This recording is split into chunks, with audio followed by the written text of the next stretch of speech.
What do you make of the diminishment of Scott McCloughan here over the last 4 or 5 months? It's not just missing the combine, but it's been muting him. It's been sort of leaking. Everything in their power to kind of diminish this guy. And listen, he's no angel. Everybody's got their own crap they got to deal with. But man, they are going out of their way to publicly diminish him.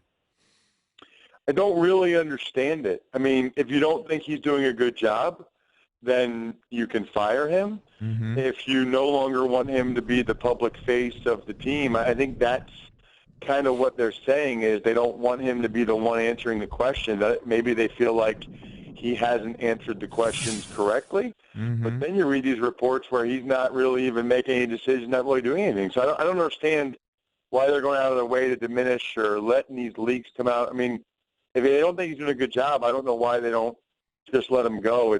It's really kind of bizarre. Well, it sounds like ego and jealousy on the part of Allen and Snyder are just taking over the organization. That we just had John Feinstein on. He basically said Dan Snyder wants to win, and he wants to do it his way, and he doesn't want anybody else getting the credit. Maybe they just can't stand the fact that people are praising McCloughan for the rebuild. That it's not going towards Allen and Snyder. I mean, that could be part of the dynamic here. It seems so petty, but that seems to be a prevailing theme. Or he has a legitimate problem, and they want him to take care of it. Well, I think that's part of it. And you're coming up on. Well, what I don't like though is you have like a leak where he's not at the combine because of his grandmother passing, and then I guess I read where she passed like February 6th, and the funeral was February 13th. Yeah, right. It's a lie. I mean, yeah, they're just lying. Bruce Allen's lying about that. I don't really understand that. And by the way, I also don't really understand the thought process of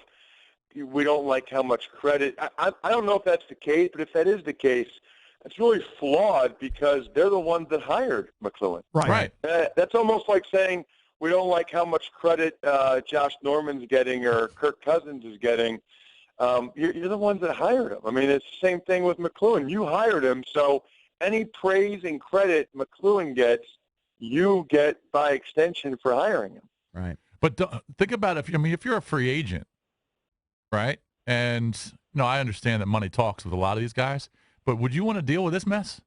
If you're a free agent, you don't even know if Cousins is going to be the quarterback unless they sign him to a long-term deal before free agency, which is doubtful.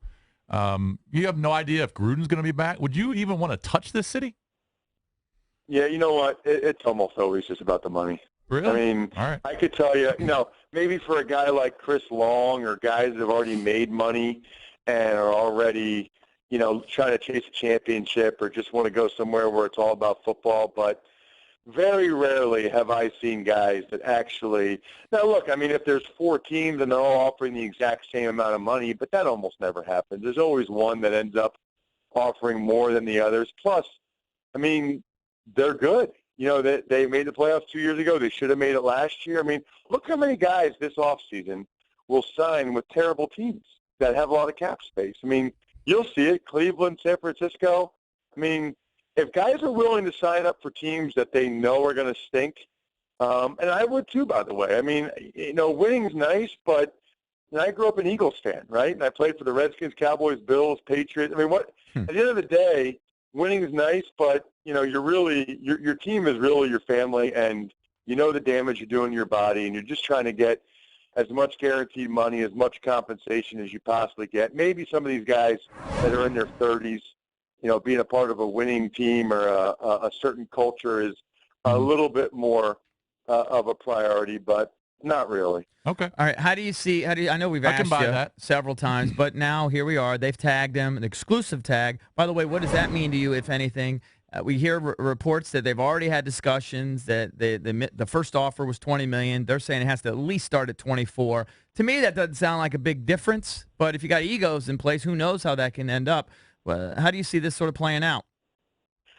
Well, if they don't get him signed by July 15th, then they have bungled this about as bad as I've ever seen anything. Now, to be fair, I didn't have a huge problem with them tagging him last year and saying, you know what, let's make sure he can do it again. I agree. Okay? And they're tagging him now because they want to have the time to keep him on the team this year and try to get the long-term deal. But if they don't get him signed to a long-term deal, then they've done an absolutely terrible, terrible job with this. Right. Because then you've given them $44 million, and you have absolutely nothing to show for it. And I think in hindsight, it's easy to say they should have signed him last year. Maybe they should have tried harder, during the season, but he's under the franchise tag, so you can't at that point. I'm with you. I mean, they know, look, if Kirk Cousins was on the open market this year or when he's on the open market next year, he would become the highest paid player in the sport. He would get a minimum $25 million a year from one of these teams, whether it's Cleveland or Washington or whatever. I mean, Luck's getting $24 million, but Cousins actually be on the market, that's what he would get. So if you're the Redskins and you know he's getting $24 million this year no matter what, you need to be more realistic, and I'm sure they'll try to get him for $22 million a year, something like that, and 3 years of it pretty much guaranteed, and we'll see if Cousins takes it.